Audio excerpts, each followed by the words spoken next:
So hi everyone. So as Brendan mentioned, my name is Laura and I work for a stockbroking firm, and I'm going to do a little bit of a talk tonight, but I'm absolutely not the main act. I mean, the main reason that you've come along is to network and to meet some other people, and you'll get the opportunity to do that afterwards.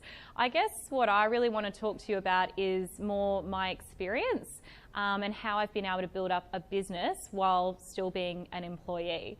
So I mean, my background and my story is I went to uni and I studied business management and I majored in marketing. Don't have a career in marketing, so, you know, worthwhile, but actually it was because I guess marketing and building up a business and sales and having clients, and it's just such a coveted skill, I suppose, if you can actually get good at it. And, you know, I decided to do that in a bit of a different way, I suppose, but I went to uni and thought, look, I've been working for financial planning firms and I really liked that aspect of it more so than the marketing and having a marketing career where I'd be in, you know, an office, you know, maybe with a pot plant and a nice view, but, you know, be doing that for the next 40 years. And I thought, oh, you know, like I just don't know that I really want to be doing that.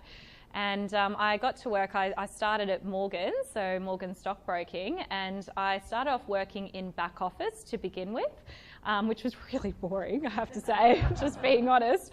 You know, I was doing applications and redemptions in managed funds, so, you know, a lot of paperwork. And I remember I was pulled into a room one day. They said, Laura, you know, we really need to have a serious talk with you. And I was like, oh gosh, you know, like what have I done? And they said, oh, you've been making personal phone calls at work. I thought, oh, that's strange. I'm like, my mum sometimes calls me. I'm like, but, you know, other than that, I don't make personal phone calls. And it's because I'd be on the phone to fund managers and the help desk, and I'd get to know these people and develop relationships with them, knew about their family and whatever else. So people, when I was on the phone, just assumed that I was talking to my friends. So anyway, after that, I was quickly moved down to front office, not back office, which is great because I'm quite loud and the dealing floor, you know, there's lots going on. And, you know, I mean, you know, in back office, even now I go up there, I'm like tiptoeing around. Like I feel like I'm even walking loudly kind of a thing. So that just worked out quite well for me. And I started off doing support work for a team of brokers, which was really interesting. It just sort of opened up my world to, I suppose, investing and, you know, looking at the stock market and learning about it. And I went up to one of the brokers there and he was my boss. He's the boss for the whole trading floor. And I said, look, I really like your style, your approach, the way that you evaluate things. Will you please take on my account? Which, you know, brokers, they typically don't want to do that because they make absolutely no money out of staff trading accounts. But he decided to take me on anyway. And I remember my first ever share purchase, like I was so naive. I had no clue what I was doing. And my very first one was shares in an initial public offer, an IPO, which was for Beacon Lighting, you know, like the lighting stores, the retail chain. And I remember I was so nervous and I was like looking through the prospectus, like, you know, which is this big, thick book, you know, I was like reading it from front to cover. I was saying to Tony, I'm so nervous, like, you sure? And he's like, look, trust me, I've looked at it, it's going to be fine. And I remember the issue price was about 60 cents a share. And on day one, it got to $1.06 and I was sold day one. And I was like, wow, you know, I've almost doubled my money in one day. Like, this is easy. Throw out the prospectus. I'm like, never reading one of those again. And that was my first share purchase. But look, they're not all like that, absolutely not. And I'm really glad that I've had Tony to guide me and, you know, just to put his, you know, 18 years of experience basically and a filter of that lens of experience through, you know, analysing the market and shares and that sort of thing. And I invited him along into this room. I said, you know, you've got to come along and meet some of these people. I just think there's so many people out there that have no idea about shares and investing and no idea about super as well and where their super is and what their insurance is. And, you know, I feel that a lot of people could get value from your services. And so he came along and started to meet some of the people in the room and he was just like, wow, like this is awesome. And he said to me, he's like, look, have you ever thought about being a stockbroker? And I said, well, look, yeah, I've thought about it. But for me, what makes me nervous is A, I don't have the experience, which I feel that says a lot really in this industry. And I said, but B, also, you know, who's going to invest their money with, you know, a blonde 20-something-year-old? Like, you know, I can't say 20-something-year-old anymore. I'm now 30. But anyway, at the time, I was still a 20-something-year-old. And, you know, and Tony said, well, look, you know, you obviously love the business development side and the marketing and liaising with clients and doing that aspect. And he, you know, loves going and doing site tours and, you know, meeting the management and going out there and analysing the market and the economy. And he said, why don't we do a joint venture together? And that was basically how I got started. So for me, I was still doing my support role with the brokers while also getting started. I got qualified as a stockbroker and went out there and started to build our business essentially in our joint venture together. And I think that's really powerful, particularly for young people in terms of wanting to have a good, solid income because they don't necessarily have the savings to go out there and quit their job and start a business, but still being able to develop a business on the side. And Samantha Garbart did an amazing talk here. It was a couple of weeks ago in terms of gigs and the gig economy and how that's what people are really looking for, and that's how they can for themselves develop you know, a couple of streams of income to give them more financial security, but even to do something you know, in a venture that they're more passionate about as well. It doesn't necessarily have to be becoming an Uber driver on the side. Like, that's great, and absolutely you can do that and for another stream of income, but you might want to do something that you're passionate about as well. And I remember, I think it was earlier in the year, I went along to a function down at the Pig and Whistle, but it was a breakfast, so no alcohol, no mimosas. But it was actually really interesting, and it had a panel of people there, and one of them was the Minister for Employment, Michaelia Cash. There was also the CEO for Serena Russo, you know, and a couple of directors of companies, and they were just talking about Brisbane in terms of moving forward and employment and infrastructure and, you know, what's in store for us for the next 10 years. And an issue that was raised was Gen Y people, so me, still me, but Gen Y people and younger people in terms of loyalty. And we all have heard this, that baby boomers were a lot more loyal to their jobs and were there for years and years and years, but it's just not the case anymore. And one of the directors was saying how much money they have to spend in training their workforce and retraining because people leave in terms of, you know, moving jobs, and retention is actually really quite hard to get. And it was raised on the panel that because of the gig economy, if you can help encourage younger people to start a gig on the side and to have something else that they're passionate about and they can work towards, they're going to be much more loyal to you as an employer for their fixed income that comes in, as opposed to them job hunting and not being happy, which I just thought was really fascinating. And, you know, a great example, I think, of the gig economy and having something else on the side is my brother as well, Tom. So Tom went to uni and did economics, almost kind of the opposite of me, and then ended up in marketing. So go figure, between us, we've got all of those qualifications. But yeah, he did economics, he did a double degree. And he came along into this room as well and had no idea what he was going to do, where he, you know, he was thinking about coming and doing work experience at Morgan's and just sort of figuring out exactly where he wanted to go. But Tom's always been very entrepreneurial himself. And he was in the room and met a couple of different people, had some different ideas, and one of them was Robbie Neville. And his cousin was part owner and director in an accounting firm down at Mount Gravatt, and said, look, these guys were really wondering what to do about marketing. Funnily enough, an accounting firm, you know, looking at marketing and growing clients and, you know, building up their business. And they said, look, you know, Robbie said, look, I don't know, there's no clearly defined role that somebody's currently in at the moment, but I think you should go and have a meeting with these guys and just pitch a couple of your ideas. And so Tom went along and did that and got the job, a non-existent job, and, you know, with a role that he could pretty much define. And, you know, it was incredible what Tom's done, and with social media and reviews and, you know, in contact with clients, developing seminars and getting some referral partners happening. And it's really been interesting what he's actually put into place in the firm and helped them win different awards to get them more exposure as well on the wider network. But for him, for Tom still wanted to start up something of his own. And so what he did was he went out there and is helping clients to develop a website. He's got a business partner as well, Rory. And so together they help clients develop websites, but in a different way. So Tom sort of found that with the baby boomers and, I guess the ageing sort of population, there was a lot of mum and dad businesses out there like mechanic shops and that sort of thing that were looking at selling up their business. And when it comes time to selling up their business, something that they were finding that was important was to have a bit more of a presence out there in the marketplace and having a website. But a lot of them had no idea what to do or where to make a start. And so that's where Tom has come in with a lot of those guys to help them to build up a website, get grants from the government to help fund those websites. Tom's done a lot himself with outsourcing and outsourcing work internationally. He's got some great contacts that he's been able to develop and help give them work at the same time. But in turn, being able to make it cheaper and more affordable for the mum and dad businesses that are getting, wanting to look at selling and wanting to get a website up and running. So that's kind of where it started for Tom.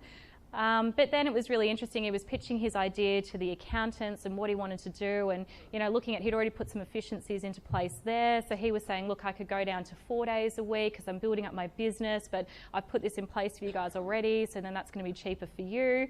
And anyway, the accounting firm is now referring their clients to Tom, and so they've almost got a joint venture there as well with what they're establishing. He's gone down to 4 days a week. I just think it's really interesting when, as a business owner, you can be a bit more supportive of that with the gig economy. But just if you're an employee, thinking about, well, what gig could I have on the side that is not going to be time, intensive? Because a lot of the time you can't do that if you are working full time. It's something that you can slowly build up on the side. And so I know a lot of people said to me, Laura, I don't know, I'm thinking about doing something else along with what I'm currently doing, but where do I start? And again, I had no idea what I was going to do. I was just working, for Morgans, and I'd sort of started to build up my network. I was coming along into this room in this environment, and then the idea came of doing a joint venture with my boss and developing a joint business. And that's been the same for a lot of people I've seen that have been coming along into this room. They get to know some of the people, and there's so many different ways that you can actually, clip the ticket on different things that are happening. I mean, I know I was, hearing about Brian, who's in this room, and he found somebody that wanted to import Australian beef to China. They're in China and wanted to import the beef, and then Brian randomly went out there and asked a few people, found a contact, and he's now actually clipping that transaction process. Now, he doesn't necessarily want to go into exporting beef, but he doesn't have the expenses, involved with that, or, necessarily having that whole business, but he can still make some money on the side by putting those connections together and becoming almost like a referral agent, if that makes sense. So there's lots of people doing lots of different things in this room with that, even with property and whatnot. If you can help put people together and create value there, then there can be some value for you. So it's just about having a bit more, I suppose, of an open mind as well when it comes to that. But I guess, in terms of networking, a lot of people say to me that they've tried. Oh, I do have my slide. There's literally 2 slides, a lie. One's a header and then there's another slide. But a lot of people say to me, particularly when I'm inviting them into this room or this environment and talking about networking, and a lot of people say to me, oh, I've tried that. It's kind of like, I feel like when people say, I've tried going to the gym or I've tried that diet, or you know what I mean? It's like, oh, okay. Well, there's different ways that you can go about it. And admittedly, I've been to breakfasts and stuff where, you absolutely get nothing from it. And that's okay. It's not supposed to be designed necessarily for that one-off sort of transaction type thing. And I guess I wanted to go through, because I've been in this room for the past 2 years or whatever it might have been since it was established, and all of the clients that we have through our joint venture for Tony and myself, all except for 2 have come from this room or this environment in one way, shape or form or another. And it's not me necessarily going out to people and saying, hey, I'm a stockbroker, want to invest? It's not that either. We've really seen that business has just naturally come to us. And I think that's just such a powerful way when you can get into that position.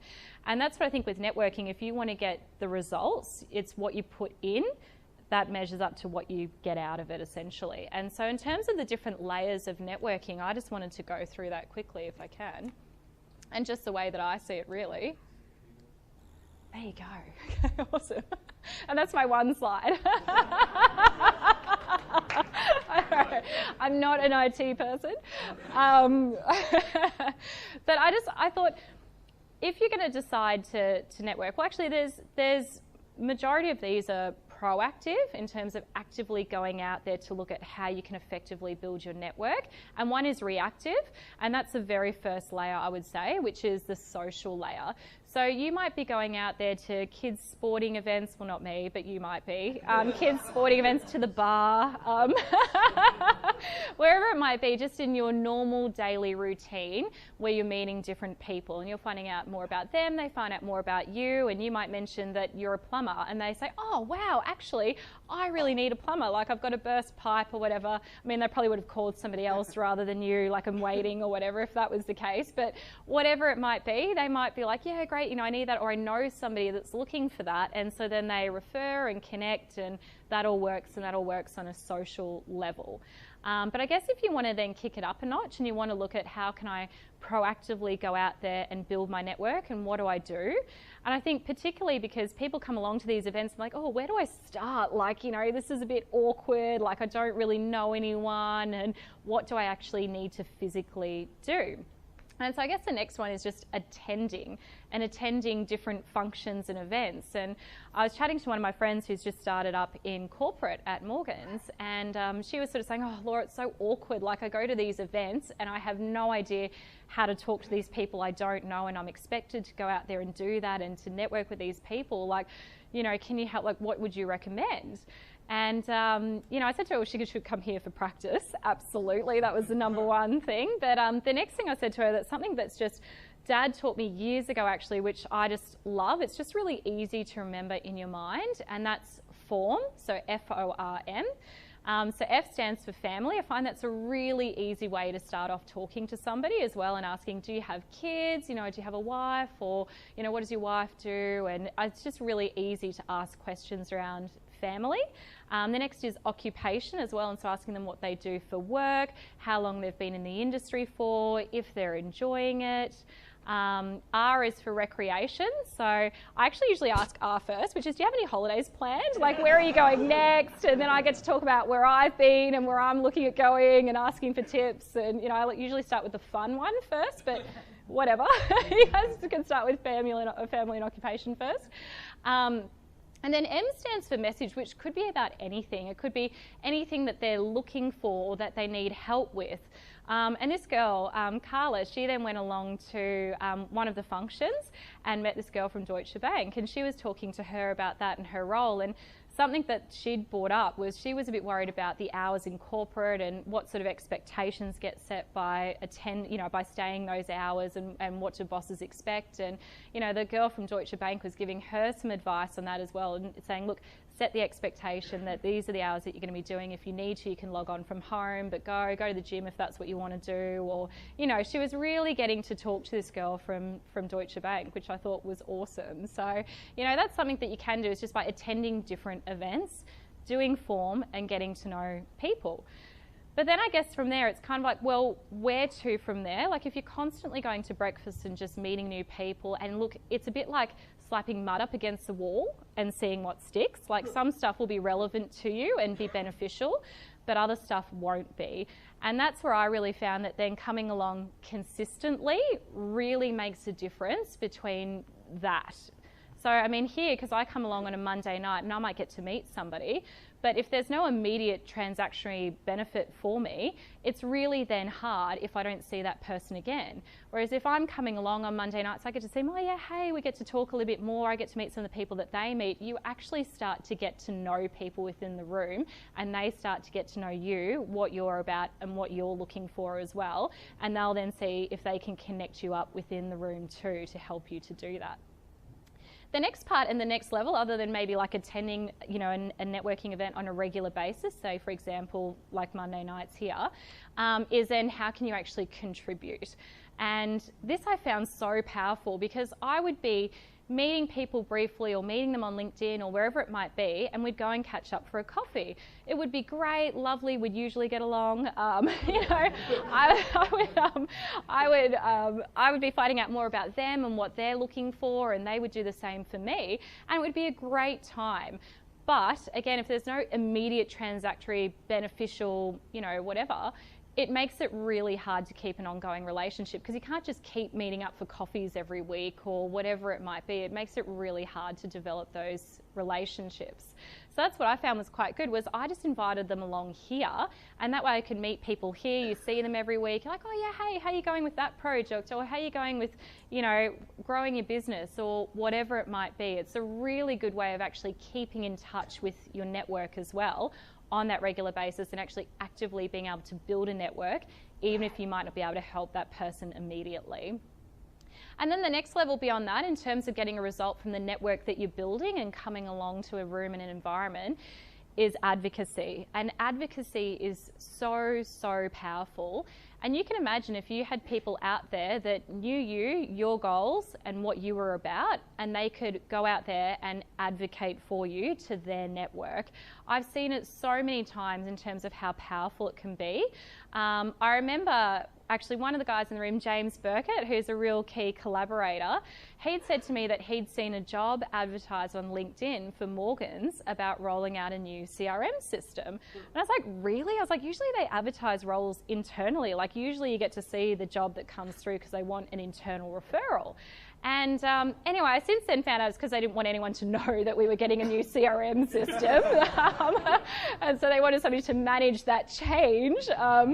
But, you know, I just, it was, you know, Dad said that he thought that he would have somebody that would be great for the role. I got to meet her as well, and she'd applied for it, just seeing it on LinkedIn through HR.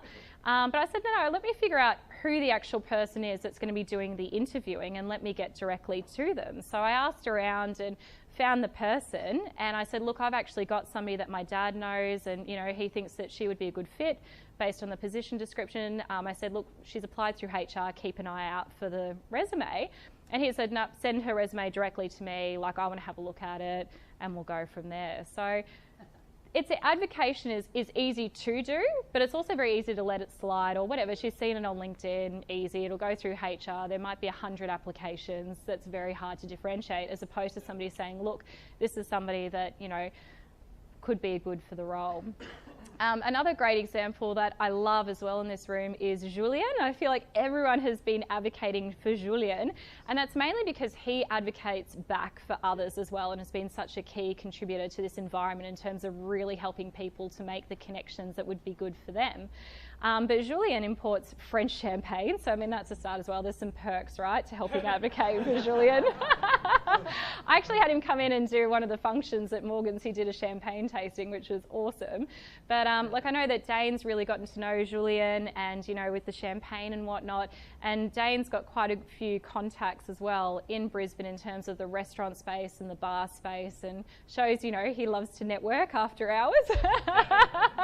So he's been able to set up those appointments though on behalf for Julien to go in there and for them to try the champagne and the rosé, and that's been going really, really well. So you can just imagine if somebody's out there that's prepared to bat for you, how much easier it is to have business to come to you rather than you having to go out there and promote yourself. It's why it's worked so well between, I think, myself and Tony as well. I'm not going out there promoting myself as a great stockbroker. I'm promoting Tony and the experience that I've personally had with Tony starting out as his client to begin with. It is a lot easier to promote somebody else than yourself. So if you can get really good at advocation, I mean, how do you get people advocating for you? Advocate for them. And that's just thinking about getting to know the people, what they're about, and particularly if you know that they're really good at what they do, why wouldn't you? And why wouldn't you go out there and help them to do that? So I guess, and that's sort of in my mind, and the different levels, and you can switch between the levels absolutely as time goes on in terms of turning it up, turning it down, and it really does depend on the result that you're looking for from it. But I just know that with networking, it's now become my only marketing strategy. And I did a marketing degree. So I've looked at all the theories and whatever.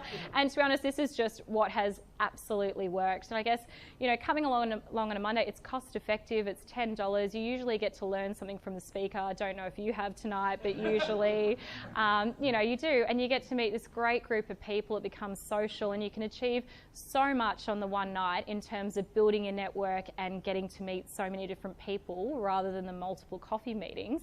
But I guess it's just time. You know, a lot of people, it's carving out the Monday night, the 2 hours or whatever, that it might be.